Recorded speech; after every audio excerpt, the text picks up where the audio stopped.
Hello, traders. FX Pip Collector here. Today is Tuesday, May 13th, and this is my analysis for the US dollar Canadian. If you haven't done so yet, definitely do check out my free Discord channel, which is linked over here in the corner at the end of the video. And make sure to take a look at my website, fxpipcollector.com. Watch the video on the home screen to learn more.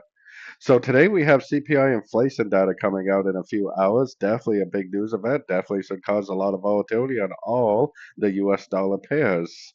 Now we haven't even made it to the 38% yet. And that's the 38% Fibonacci retracement of this whole move down.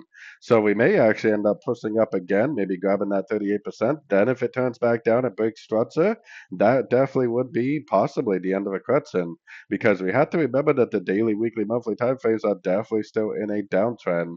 So going down to the 1 hour time frame, I mean, it looks like it already potentially made one, two, three waves down.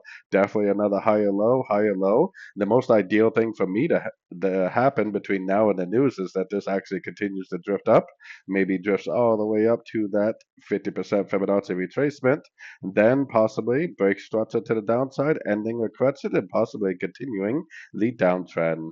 For now, until we actually do get that, 3, 4, 5 state breaker structure, I do recommend longs on these sort of time frames. And if today's news just causes it to just keep on going and it continues to make higher highs, higher lows, then there's really no reason to go short. If it breaks the series of higher highs, higher lows, then that's definitely a reason for me to go short. So anyways, don't forget to like and subscribe. And as always, thank you for watching and happy trading.